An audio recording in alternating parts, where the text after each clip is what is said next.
E aí pessoal, beleza? Canal Brain Build na área e hoje nós vamos falar sobre BDI. E aí, vamos lá?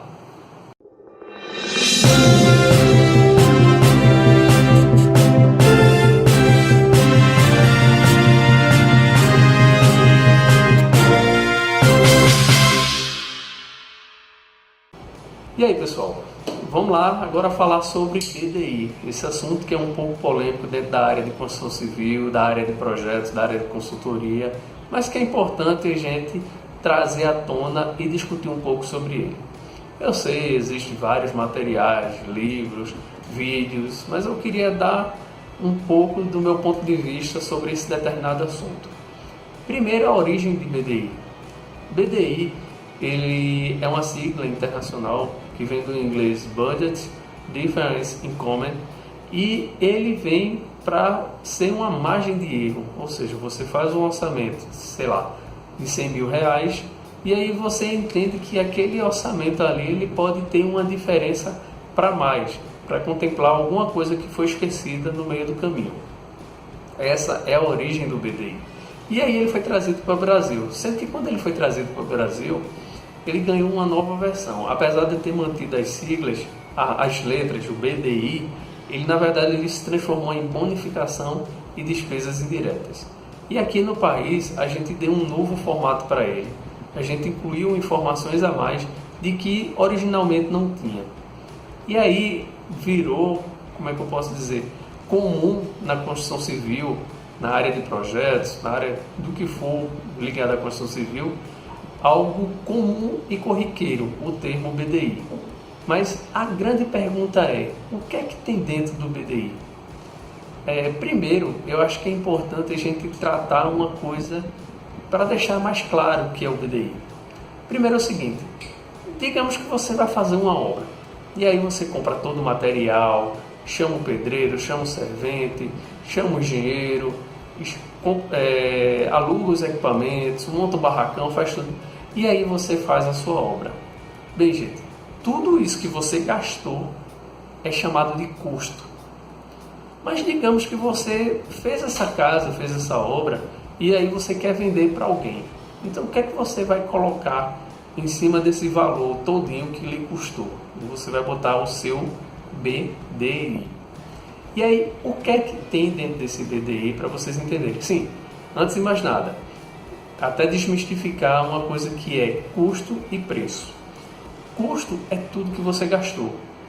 Preço é a parcela do que você gastou mais não, no caso, multiplicado pelo BDI, que é uma taxa onde está os valores que eu vou informar daqui a pouco. Então, custo é o que você gastou, BDI é o que eu vou explicar, e a multiplicação entre custo e BDI é igual a preço.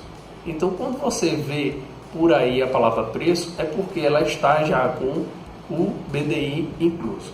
Mas vamos falar um pouco sobre BDI agora. Bem, gente, o que é que tem dentro dessa parcela que, quando multiplicada por custo, vira o preço? Ela tem alguns elementos que são, primeiro, coisas que não podem ser colocadas dentro do custo da obra. Um exemplo dela é risco.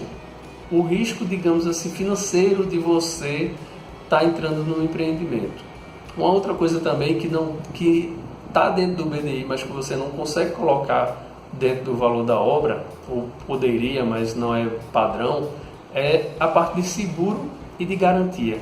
Que seguro é esse? Aquele seguro que todo mundo faz, ou pelo menos deveria fazer, para o caso de um acidente na obra, uma laje ruir, alguma coisa desse tipo.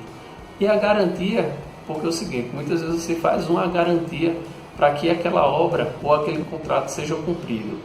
Algumas pessoas que contratam você podem pedir uma garantia, caso você abandone aquele serviço, a pessoa possa descontar essa garantia. Então agora a gente já falou o quê?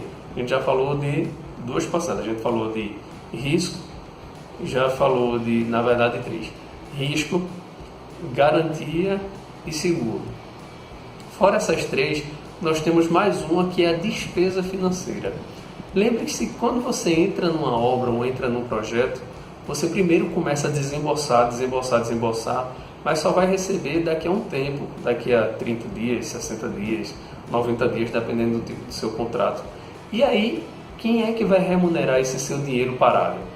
Esse seu dinheiro parado ele tem que render. Se você tivesse com ele no banco, ele estaria rendendo. Então, é interessante que você faça o seguinte: você considere uma taxa de rentabilidade para esse dinheiro. E aí você coloca dentro do BDI. Ou seja, seria o nosso quarto elemento dentro do BDI.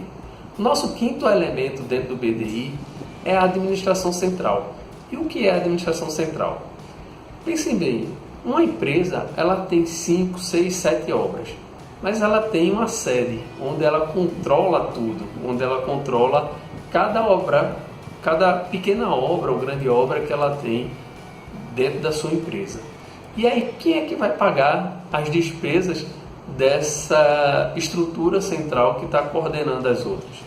Como a gente não tem como colocar isso diretamente dentro da planilha, a gente tem que colocar uma parcela do valor dessa obra para remunerar o pessoal que está lá no escritório central. Então, essa seria o quinto elemento da composição do BDI. Bem, a gente já falou de 5 elementos, mas o principal a gente não falou. Os 2 principais, talvez.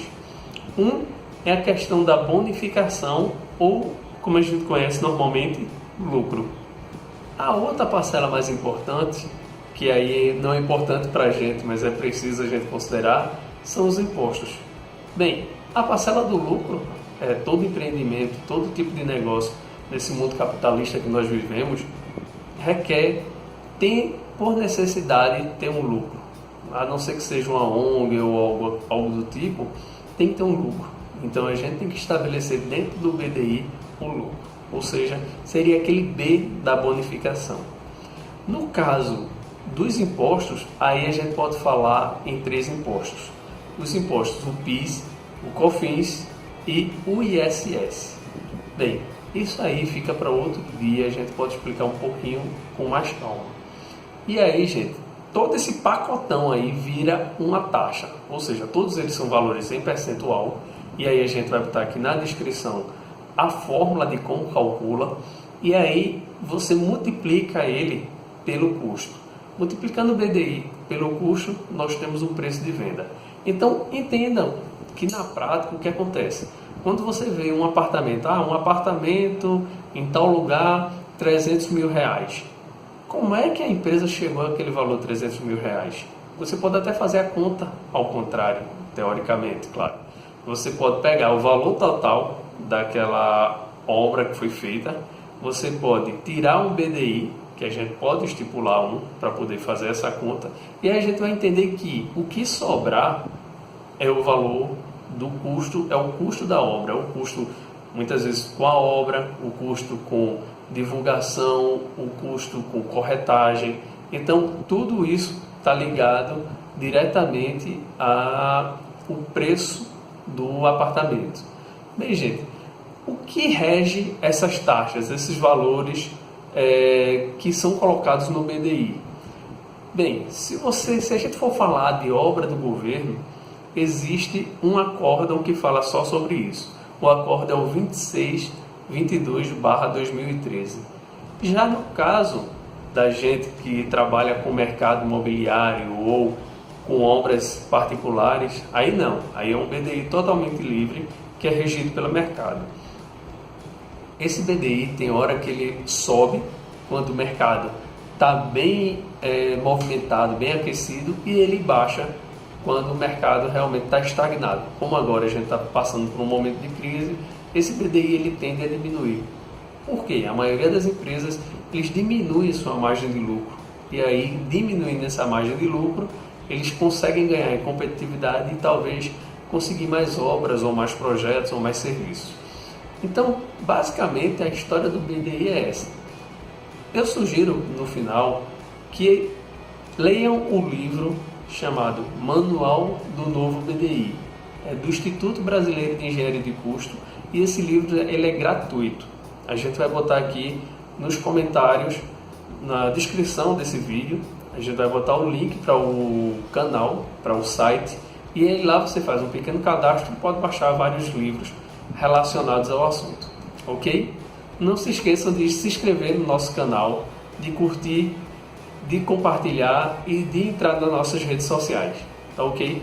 Você fazendo isso, você ajuda o canal a crescer e lembrando, quando a gente chegar a 1000 inscritos, a gente vai poder ter mais um dia de vídeo durante a semana. Enquanto isso, nada feito, ok? Obrigado mais uma vez e um forte abraço, até mais.